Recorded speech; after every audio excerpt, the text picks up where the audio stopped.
Alex, thank you for agreeing to do this. I know that you do a lot of stuff online, and we've just literally come out of a supervision session to which I've been grateful Mm. for many years to be able to get to work with you. But this morning I thought for Movember, I'm growing a bad mo. Oh, Still, right. I see that. yeah, it's Yes. coming in, right? So Right. one of the things I thought is a subject to cover would be sex and love addiction. I'm signed up to do your training. It's one of there's going to be those all-nighters coming up, but Right. I'm looking forward to it. Can you maybe just explain you work with sex and love addiction, but in particular love addiction? If you could maybe what's your working definition? What are you looking for with clients? Well, I think a simple definition for love addiction is when the person puts the locus of control outside of themselves. In Yeah. other words, their happiness, their well-being, their sense of self is all focused on the object of their desire. And usually this is a one-way situation. It's the old notion of unrequited love. But even if the other person is in agreement, they're in a relationship, they're not really available. So in Pia Melody's system, as you know, the love addict will often end up with a love avoidant or a sex addict who is often love avoidant. Yeah. So love addicts look like they're good at love and relationship, but it's really being driven out of a profound neediness and loneliness and sense of abandon that goes way back to early, sometimes infancy and childhood, where they're trying to get their needs met outside of themselves. When like when people turn up for treatment, what is what sort of stage of the addiction are they most likely to be in? And probably what stage are they most likely not to be in? I know my own experience of this is Right. but I'm really interested to hear what your experience of it is, you know? Well, love addicts are very tricky to get into treatment because they're not in pain. As long as they are in a relationship or a pseudo relationship, they're spending all of their time and energy keeping that going or the fantasy of the relationship going.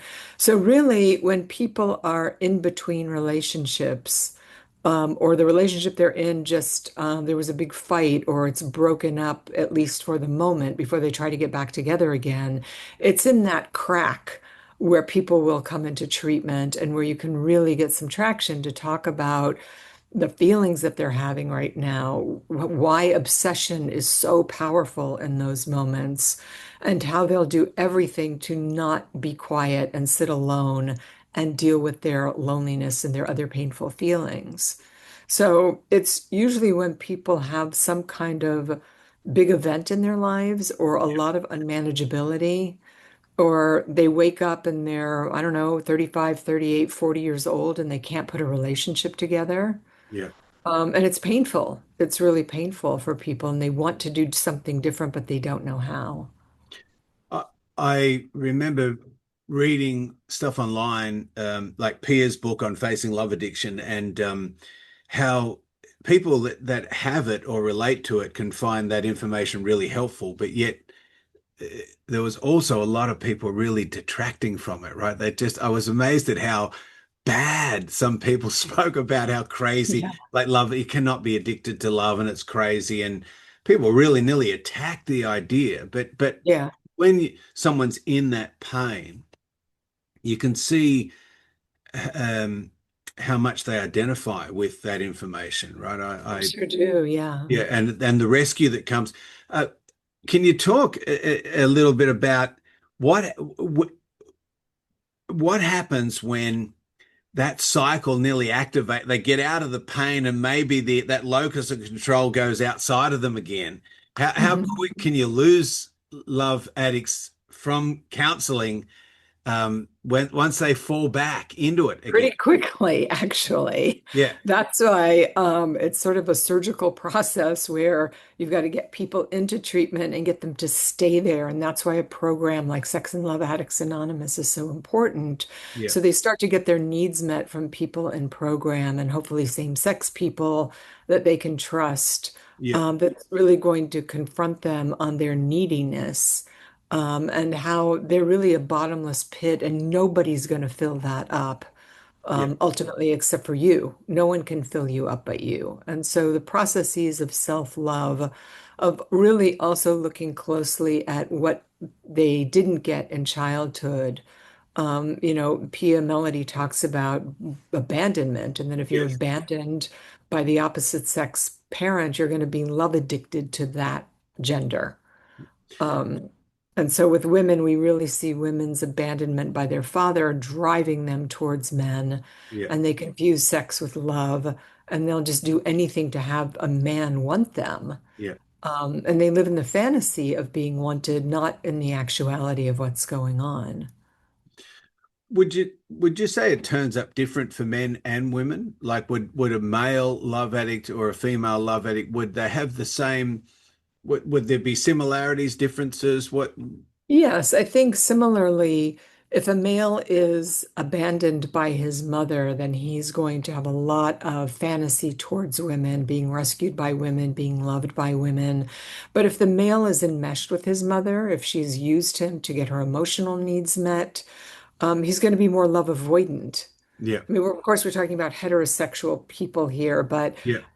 a woman's going to feel smothering. He's going to have difficulty with commitment because he's in this bind with his mother, whether he lives with her or sees her or not. Yes. But there's a sense of being disloyal to the mother if he gets involved with another woman and really gives himself to that woman Yeah. because the mother used him so early on as a surrogate spouse. Mm. So for some men, it's that they can't get into relationships, and others that they can't stay out of relationships, and they pick toxic women or women that are emotionally available because no one is available to that kind of neediness. Mm. I mean, we're all needy and we all have needs, and our partners are there for us, but this 24/7, prove to me you love me, tell me you love me, don't go anywhere without me, is exhausting to be in relationship with because it's very young. If if someone was listening to this and thinking you're describing them, what you've mentioned, Sex and Love Addicts Anonymous as a 12-step fellowship, would there be any go-to books or movies or Sure. that you Well, I would recommend? think, yeah, I think for both men and women, reading Pia Melody's book, Facing Love Addiction, is really the primer or the Bible for that problem. She really hits the nail on the head. And she used to say that, if you scratch the surface of any sex or love addict, you'll find a codependent. Yeah. So going to the codependency literature also, reading Facing Codependence or Codependent No More, or one of my favorite books is The Language of Letting Go by Pia Mellody, which is a daily reader for codependency. And then, of course, for females, looking at the work of Kelly McDaniel. Yeah. Ready to Heal is a book she wrote for female sex, love, and relationship addicts. Yeah. And so it's really invaluable for women to see how they confuse sex with love and how they become more sexually codependent than really showing up as full-fledged adult women. Thanks for that, because I think it's good when you find I know for me, when I find a good book or a resource, I mean, also, um, I would say you do regular podcasts and your YouTube profile, there'd be information on that. And I know you're not plugging yourself. I am though. So I would certainly recommend people look to the Center for Healthy Sex and the stuff that you do online. Could you give me that? I'd be interested in. I know in SAA they talk about how people can be a tourist. They don't really work the program, but they turn up just enough.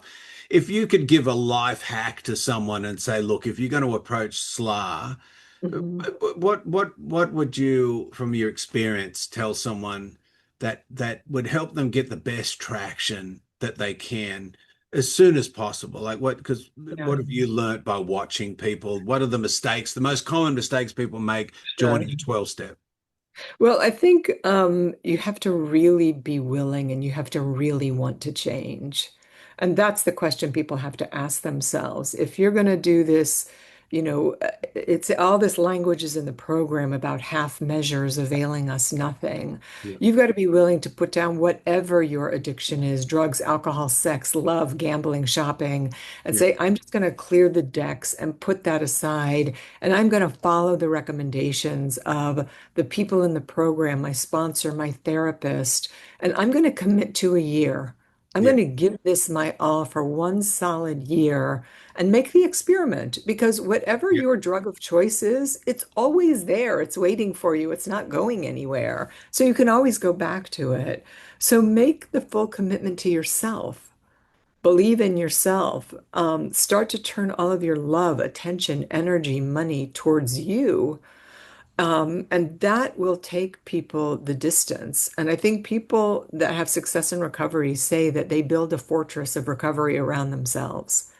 They really work the program. They make phone calls every day. They journal, they pray, they meditate, they go to meetings, they sponsor, they go to coffee. Mm. They say yes to all things recovery because that's what creates change over time. So it's if you want symptom reduction, just go to meetings and don't do anything else, be a tourist.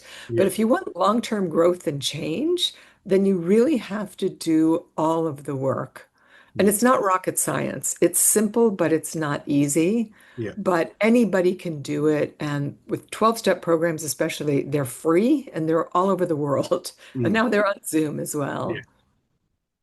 Well, thank you. Look, I am grateful that you're able to make this video for my Movember I'm campaign. happy to do it. Yeah, I appreciate that. And thanks for talking to us today. All right. Thank you, Steve. There you go.